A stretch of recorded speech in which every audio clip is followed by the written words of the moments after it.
The cabin lights flickered softly as passengers settled into their seats, the low hum of the aircraft providing a false sense of calm. It was a crisp morning flight departing from Atlanta Hartsfield-Jackson International Airport, bound for Washington, D.C. Flight 22275 was nearly full, a typical weekday journey filled with business people in tailored suits, parents with restless toddlers, and students scrolling through their phones with earbuds in. But row 17 would soon become anything but typical. At 8:04 a.m., a middle-aged white woman in an ivory pantsuit stepped into the aisle. She carried a Louis Vuitton tote and wore an expression of casual entitlement, the kind that floats in the air like perfume, invisible yet unmistakable. She glanced at her boarding pass, then at the seats. Her brows furrowed. In seat 17A sat a tall black man, broad-shouldered and composed. He wore a dark blue blazer with a silver pin on the lapel and sat upright, reading quietly from a worn leather journal. His eyes, deep and contemplative, remained fixed on the page. "Excuse me," the woman said, her tone curt. "I believe you're in the wrong seat." The man looked up, calm. "This is 17A, he replied gently. "That's what my ticket says." She glanced again. "I asked for this window seat when I booked. I don't do well in the middle, and the airline said I'd have it." He offered a small nod. "I understand, but this is my assigned seat." A tense pause followed. Her voice sharpened. "Well, you'll need to move. I'm not sitting here like this." He tilted his head slightly, visibly uncomfortable now, but still composed. "Ma'am, I have no issue trading if the airline allows, but this is the seat I paid for. I'm not sure what else I can do." She looked at him as if he hadn't spoken. "I don't feel comfortable sitting next to someone like you," she said, audibly, clearly, deliberately. For a moment, time fractured. Across the cabin, conversations halted. Heads turned. A man in a baseball cap lowered his newspaper. A teenage girl looked up from her phone. An elderly couple across the aisle exchanged a quiet glance.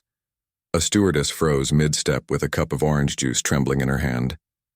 The words had been spoken without shame, without a whisper, as if the audacity were justified.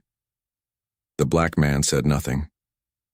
The silence was a character of its own now, moving up and down the cabin, making itself comfortable in every seat. It was the kind of silence that doesn't ask for attention. It demands it. Then the woman turned, raising her hand to wave down a flight attendant. "This man is in my seat and being uncooperative," she declared. "I need someone to do something." The attendant, a young Latina woman named Clara, approached with practiced professionalism, though her eyes betrayed discomfort. "Let me check your tickets, please," she said. The woman handed hers over with a theatrical huff. Clara turned to the man. "Sir, may I see yours as well?" He handed over his boarding pass without hesitation. Clara compared the two.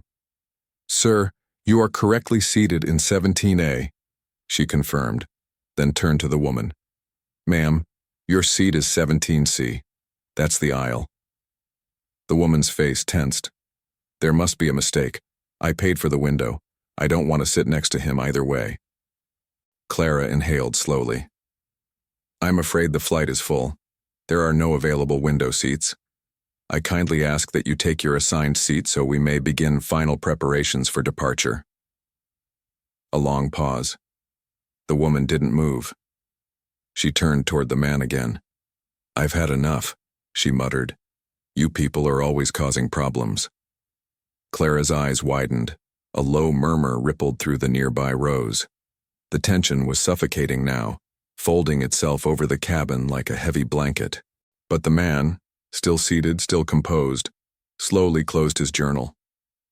He looked up at Clara and said softly, "I'm all right. If someone needs to sit, I can move. I don't want to cause trouble." Clara hesitated. "Sir, you have done nothing wrong." But the man merely nodded and stood, tucking his journal into his coat pocket. His movements were slow and deliberate, not of submission, but of control.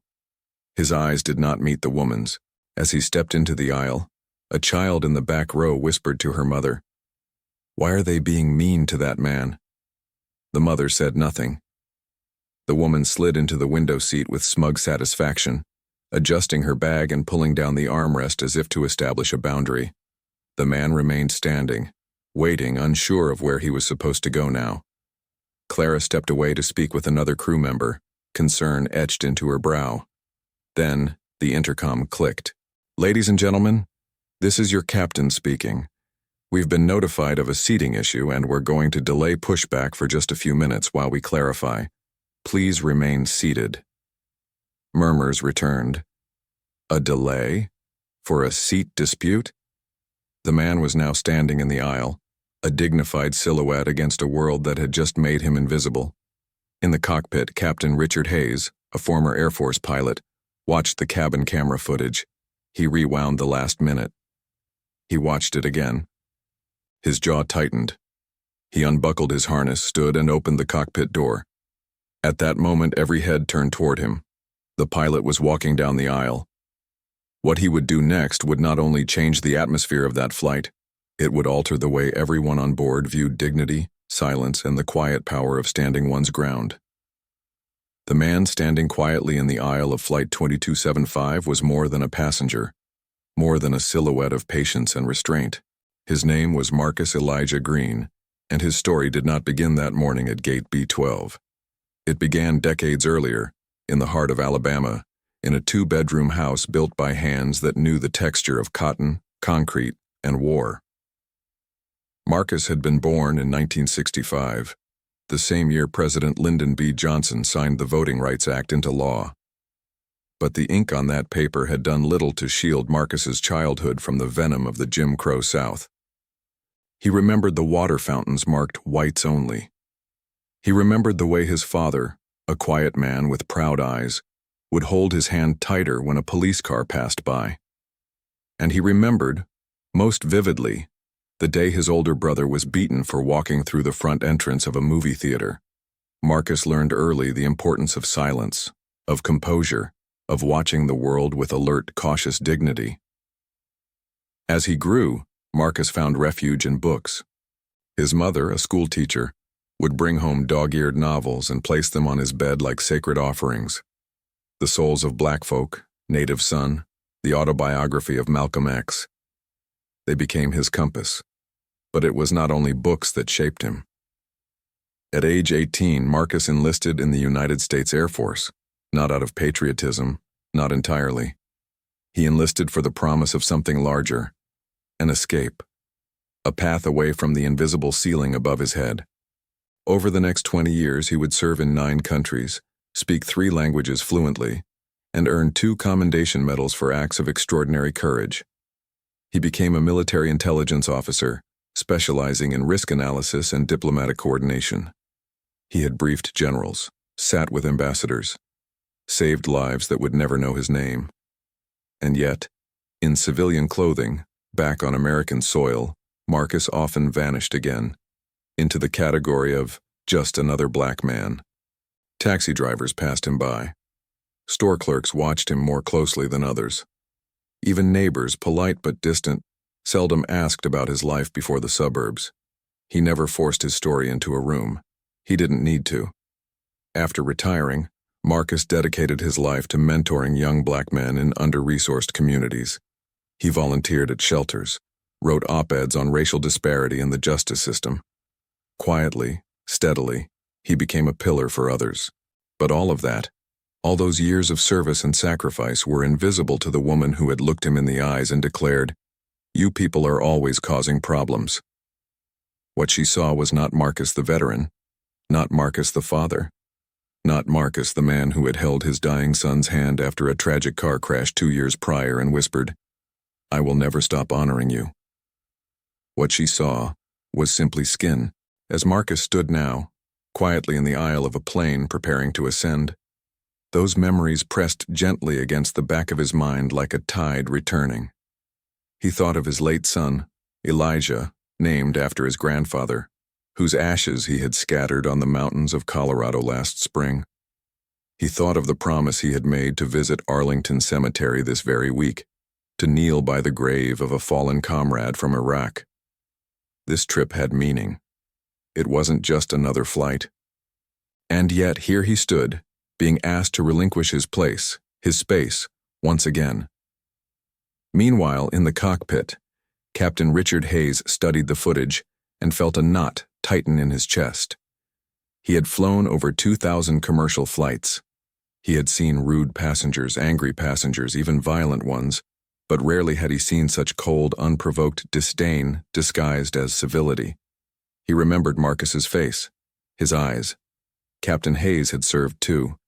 Marine Corps, Gulf War. There was something familiar in the way Marcus carried himself. The posture, the discipline, the silence that spoke volumes.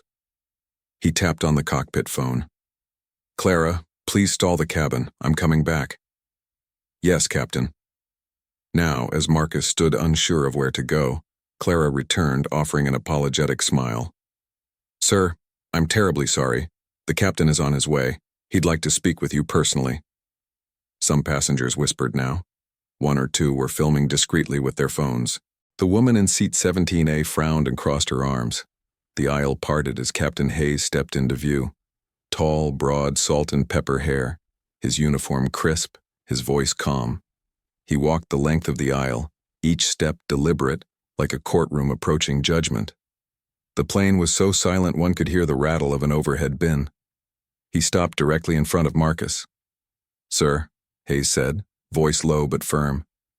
"Is your name Marcus Green?"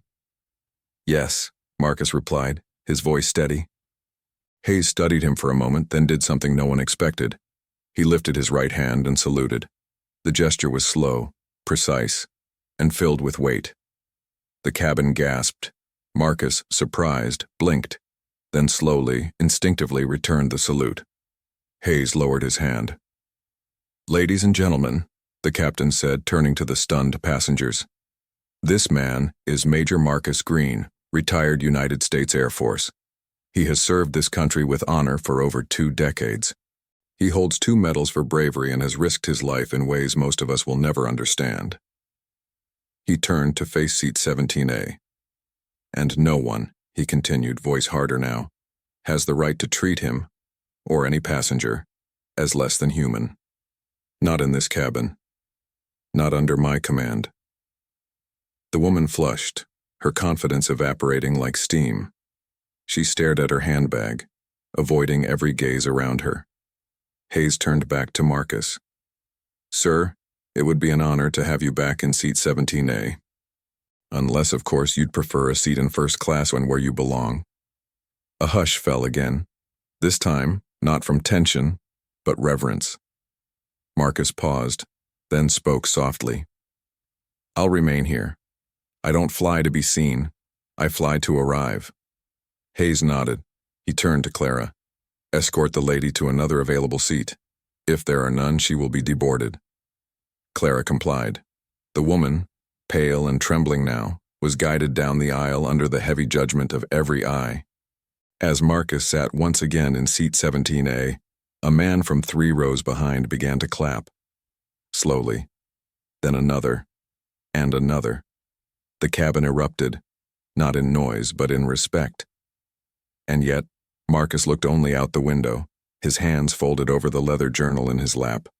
Not smiling, not victorious, just still. The door closed. The woman was gone. The pressurized hiss of the cabin sealed not just the aircraft but the tension that had surged and then stalled in the wake of her removal. Yet though she had departed, her presence lingered, not as a person but as a question. How often had this happened, unnoticed, unchallenged? For the next few minutes, the passengers sat still. No announcements, no movement. Only the subtle sound of engines preparing for taxi and the uncomfortable rustle of passengers adjusting themselves in their seats, not out of physical discomfort, but moral restlessness. Row 17 was now a line of contrast. In seat 17A sat Marcus Green, eyes fixed again on the window, his profile carved with the patience of a man who had endured storms far greater than public humiliation. In 17B, the middle seat, sat an elderly white woman named Eleanor Whitmore. Her hands were clasped tightly together in her lap, knuckles pale from pressure. She had said nothing during the confrontation. She hadn't moved. But now, she turned, slowly, and faced Marcus. I'm sorry, she whispered. Marcus turned his head slightly. I should have said something, she added almost in a whisper. When she spoke to you that way, I just froze. Marcus offered her a small nod. It's all right, he said gently. No, it isn't, Eleanor replied. Her voice was soft but fierce now, like something long dormant had cracked open. When I was a girl, my parents told me to mind my business, to not get involved. That's how people like her stay unchallenged. That's how people like you stay alone in the fight. Marcus studied her face. There was pain there, regret, and something else, resolution. You're not the first, he said quietly, and you won't be the last. But you're speaking now. That matters. A beat of silence passed between them. Then Eleanor did something unexpected. She reached out her hand. Marcus hesitated for just a moment, then took it. A simple gesture, yet more meaningful than the scattered applause earlier. It was not performative, it was personal. Behind them, a whisper slithered down the aisle. A middle-aged businessman leaned across to his colleague. Did you hear what he did in Iraq? He murmured. A teenage boy 2 rows ahead opened his phone, typing Marcus's name into a search bar. Marcus Green, Air Force. What came up made his jaw slacken. Military citations, commendations, photos in uniform beside U.S. senators. He turned to show the screen to his mother, who nodded solemnly. Farther back, a young black man named Deshawn, in his 20s, dressed in cargo pants and a hoodie, watched Marcus with wide eyes. He had never met a veteran who looked like him, who carried himself like that. There was power in that seat now. Not just because Marcus was honored, but because he had survived in dignity with grace. Deshawn pulled out a pen and tore a page from his sketchpad. He began to draw quietly, his fingers moving with purpose. Across the cabin, the crew reset the plane. The intercom clicked again. Ladies and gentlemen, this is your captain. We apologize for the delay. We'll be taxiing shortly. Thank you for your patience. But even his voice carried new weight. His earlier words still rang in the ears of those on board. Not under my command. The aircraft began to move. As the plane ascended into the pale morning sky, Marcus closed his eyes. But behind his lids, memory awakened. He saw the battlefield hospital in Kandahar, where he had held a dying translator's hand and promised to write to his family. He saw the nights in Georgia when his son had asked, "Why do people follow me around in stores?" And he hadn't known how to answer. He saw himself younger, in a different uniform, holding a folded flag in a solemn ceremony, surrounded by silence. And now, he saw this flight, not as a punishment, but as a stage. As the seatbelt light clicked off, Clara returned. She knelt beside Marcus, lowering her voice. "Captain Hayes asked me to check on you," he said. "He recognized your name. Did you two serve together?" Marcus blinked. He hadn't seen the captain's face clearly, only his uniform and his words. "I don't know," he said honestly.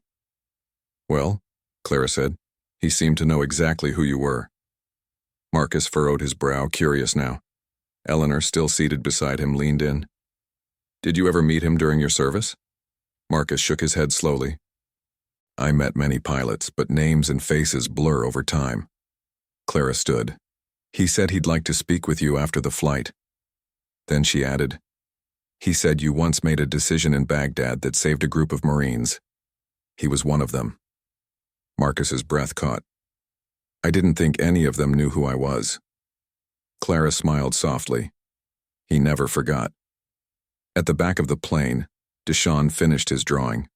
It was a pencil sketch of Marcus in profile, looking out the window, light pouring in from behind. Beneath it, in clean block letters, he had written, "We see you now." The plane cruised at 35,000 feet, cutting through cloud layers like a blade through silk. Outside, the curvature of the earth began to take shape, vast, silent, and indifferent. Inside, however, something far more personal was unfolding. Marcus Green sat in 17A, eyes closed, head leaned lightly against the window. The world outside felt far away. Yet within the narrow fuselage of Flight 2275, echoes from a battlefield thousands of miles and years away had begun to stir. Eleanor, now quietly knitting beside him, glanced occasionally at Marcus, as if sensing something still unresolved. She did not speak.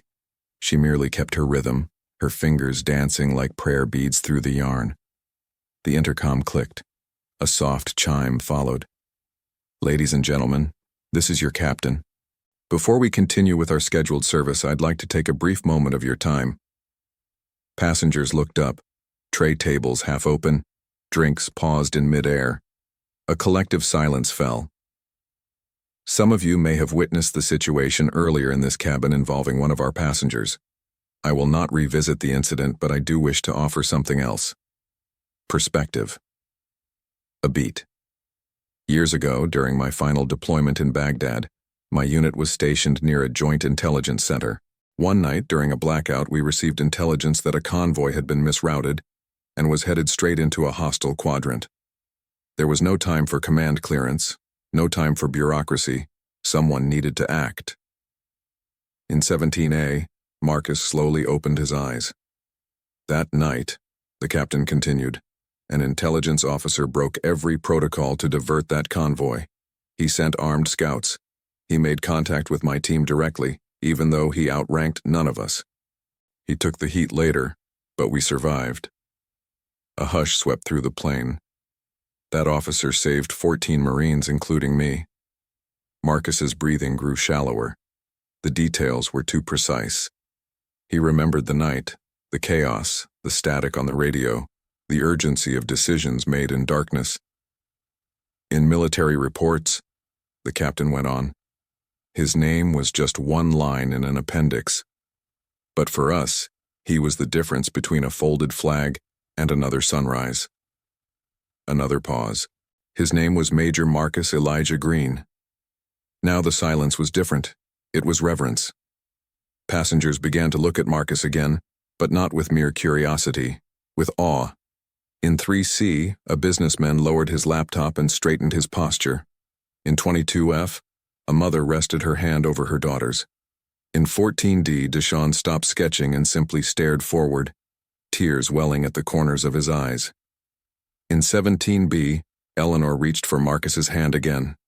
She didn't say a word. The captain's voice returned, softer now. There are many heroes who walk among us without medals, without parades, without the dignity they deserve. Today, one of them is sitting in this cabin, and it would be my honor if you would join me in thanking him. Then the intercom went silent. A moment passed, then another, and then it began. First, a single clap, then two. Then, from both aisles and across all rows, an eruption of applause that grew like a wave sweeping the cabin. Not loud, not performative, but full of weight. Sincere, measured. Marcus sat motionless. His eyes closed again, this time not in retreat, but in humility. He nodded once, slowly, then opened his eyes and turned toward the aisle. Captain Hayes was walking down toward him. The passengers parted like water. When he reached row 17, Hayes stopped. He looked down, not as a pilot, but as a man who had waited years to speak a truth. "I never knew your name until this flight," Hayes said, "but I never forgot what you did." Marcus stood carefully. Their eyes met. Two veterans, two men, two lives that had intersected in a moment no one else had seen, until now. Hayes extended his hand. Marcus took it. And then Hayes did something that silenced even the applause. He embraced him. Not a quick gesture, not ceremonial. A long, firm embrace between two people who understood that some debts are measured not in words or medals, but in memory. When they parted, Hayes turned to the cabin. "Let this moment remind us," he said, "that we are surrounded by stories we do not know, and courage we cannot see, unless we choose to look." Then he returned to the cockpit, leaving the cabin changed. The remainder of the flight passed in a quiet kind of stillness, not discomfort, but reflection. As the plane began its descent, Clara approached Marcus with a folded note. "It's from the captain," she said. Marcus unfolded it. Handwritten in neat cursive were just a few words. "You gave me back my life. Today I tried to give you back your name. Thank you, sir." Marcus folded the note gently, tucked it back into his journal, and stared out the window again, this time not in retreat but with pride. The wheels of Flight 2275 touched the tarmac with a gentle tremor. The cabin momentarily bathed in silencio ceremonial. The applause had ceased, but the weight de tudo que havia acontecido permanecia no ar, como o perfume de algo sagrado. As the aircraft taxied toward the gate at Washington, D.C.'s Reagan National Airport, the usual impatience of passengers reaching for overhead bins was absent. No one stood. No one pushed forward. Instead, there was a reverent hush, as though each person on board understood they had been part of something far greater than a routine flight. Marcus Green sat still. He had made this journey to honor a fallen friend, to kneel at the tombstone of a man whose life had once shielded his own. But somewhere between departure and arrival, Marcus himself had become the honored. As the plane came to a full stop, the cabin lights shifted, a soft glow casting a warm tint over every row. The intercom clicked again. "This is your captain," Hayes said. "We have reached our destination. I ask that all passengers remain seated for just a few moments longer. There is one final matter before we disembark." A ripple of curiosity passed through the cabin. Clara appeared beside Marcus. "Sir," she said with a slight smile, "would you allow me to escort you to the front?" Marcus blinked. I'd prefer to exit normally." Clara shook her head gently. "Captain's request." Reluctantly, and with quiet grace, Marcus rose. Passengers leaned slightly into the aisle to watch as he made his way forward. There was no applause now, only silence and respect. When Marcus reached the front, Hayes opened the cockpit door and stepped out again, this time not in uniform but with sleeves rolled up, his eyes glassy. "I'd like you to see something," Hayes said. He opened the forward cabin door. What awaited beyond it stole the air from Marcus's lungs. At Gate C7 stood a small formation of uniformed Air Force personnel, both active duty and retired. Men and women of every age, race, and rank, some saluting, others simply standing with hands folded over their hearts. And at the center, holding a framed display case containing 2 military medals, one of which Marcus had lost during a house fire, was a young airman barely in his 20s. Behind them, a crowd had gathered. Airport workers, travelers, children. Some held signs. One read, "To Major Marcus Green, we know who you are." Marcus stepped out of the plane, the sudden brightness of the terminal light washing over his face. He paused, overwhelmed. Hayes stepped beside him and whispered, "I called in a favor. Told them this story needed more than a press release or a footnote." The young airman stepped forward. He extended the display case with both hands. "Major Green, with permission from the Department of the Air Force, we return to you the Silver Star you earned in 2007, and we include the Presidential Commendation you were awarded, but never formally presented." Marcus took the case into his hands. His lips parted, but no words came. Only breath. From the side of the gate, a little girl stepped forward, about 9 years old with dark curly hair and a pink backpack. She walked slowly, uncertainly, until she stood before Marcus. She looked up at him. "My daddy says you're a real hero," she said softly. "Is that true?" Marcus knelt slowly, bringing his eyes level with hers. He reached into his pocket and took out the leather-bound journal. Opening it, he tore a blank page from the back and handed it to her, along with a pen. "I'm just someone who remembered someone else," he said. "But if you write down what you saw today, maybe someday you'll remember it too." when someone else forgets. She nodded. And in that moment, in that fragile passing between generations, something eternal was born. 1 week later, a video of the flight incident was shared online. Not just the confrontation, but the speech, the salute, the gate ceremony. Millions watched. Comment sections filled with phrases like, "I cried watching this," and "He deserves more than medals." News outlets scrambled to interview Marcus, but he declined most of them. He accepted no talk show invitations, no endorsements. When asked by a local journalist why he preferred to stay quiet, he answered simply, "I didn't survive war to become a celebrity. I survived to remind people of what we owe each other, and what silence costs." 2 months later, a new sign was unveiled at Reagan National Airport. Near Gate C7, a commemorative plaque now reads, "In honor of Major Marcus Elijah Green, veteran, mentor, American." He reminded us that courage is not always loud, but always needed. We often see greatness in uniforms, in parades, in memorials. But what of the quiet man who chooses peace over pride? What of the veteran who never demands to be noticed, but deserves to be remembered? In the story of Marcus Green, we are reminded that racism is not always shouted. Sometimes it's whispered, in gate agents, in seating disputes, in silence. But dignity, that's louder than hate.